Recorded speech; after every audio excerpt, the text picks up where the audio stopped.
नमस्कार, बिरसा न्यूज 24/7 में आप लोगों को स्वागत है। इस्लामिक स्टेट की अफगानिस्तान शाखा इस्लामिक स्टेट खुरासान, जिसको बोला जाता है आईएसके, से जुड़े 3 नेताओं पर अमेरिका ने प्रतिबंध लगा दिया है। इनके अलावा एक और व्यक्ति पर प्रतिबंध लगाया गया है। उस पर आरोप है कि वो इस समूह को आर्थिक सहायक का तौर पर काम कर रहा था। अमेरिका ने यह कदम ऐसे समय पर उठाया है जब काबुल से सिलसिलेवार जानलेवा हमले हुए हैं और इसकी जिम्मेदारी आईएसके ने ली है। अमेरिका विदेश मंत्रालय ने सोमवार को घोषणा करते हुए कहा कि उसने इस संगठन का अमीर सनाउल्लाह गफ्फारी, प्रवक्ता सुल्तान अजीज अजम और काबुल प्रांत का एक नेता मोलाव रजब का विशेष रूप से नामित वैश्विक आतंकवादियों की सूची में डाल दिया है।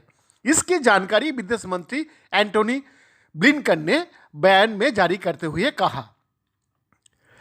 अमेरिका वित्त मंत्रालय ने इस्मातुल्लाह खोलावेज की भी ब्लैकलिस्ट में डाल दिया है। उन पर आरोप है कि वो तुर्की से पैसा देने का नेटवर्क चला रहा है और यह पैसा हवाला के जरिए इस्लामिक स्टेट खुरासान प्रांत तक जाता था।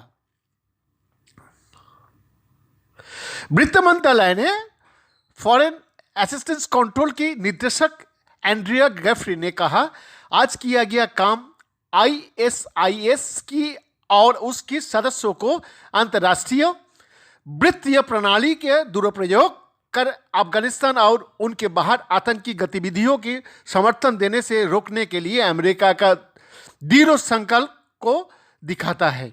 अफगानिस्तान के लिए संयुक्त राष्ट्र की दूत ने तालिबान को कब्जे के बाद पिछले सप्ताह स्थिति का आंकलन पेश किया था। इसमें उन्होंने कहा था कि इस्लामिक स्टेट से जुड़े समूह में बढ़ोतरी हुआ है और अब ये तकरीबन सभी 34 प्रांत में मौजूद है। बीते सप्ताह अफगानिस्तान की राजधानी काबुल में एक शिया मुस्लिम बहुल इलाका में 2 धमाका की जिम्मेदारी इस्लामिक स्टेट ने ली थी। इस घटना में एक व्यक्ति का मौत हुई थी जबकि कम से कम 6 लोगों घायल हो गया। सुन्नी चरमपंथी समूहों ने हाल का दिनों में जो हमले किए हैं उसमें काबुल में हुआ ये ताज़ा हमला था। देश की पश्चिमी हिस्से में सियाबुल इलाका में ये संगठन पहले भी कई बार हमले कर चुका है। उत्तरी शहर कुंदरुज और दक्षिणी शहर कंदहार में इस्लामिक स्टेट ने कई शिया मस्जिद पर हमला किया थे। इन हमले ने देश की नियंत्रण संभाल रही तालिबान की सरकार पर दबाव बढ़ा दिया है, क्योंकि इस समय देश गंभीर आर्थिक संकट से जुड़ा रहा है और अफगानिस्तान में चले दशकों लंबे युद्ध के बाद उसने दावा किया था कि उसने सुरक्षा बहाली कर दी है।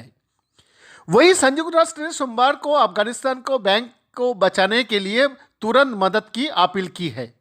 संयुक्त राष्ट्र ने कहा कि कर्जों की अदायगी न करना, कम राशि जमा होना और नकदी की कमी के कारण कुछ महीनों में आर्थिक सिस्टम धस हो सकता है।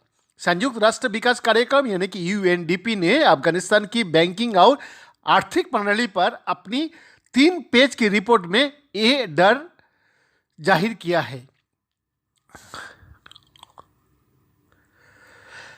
हम एक विकट स्थिति में है जहां हमें सोचने के लिए ज़रूरत है कि हम सभी संभावित विकल्प पर सोचें और हमें बने बनाए ढेर से आगे की सोचना होगा।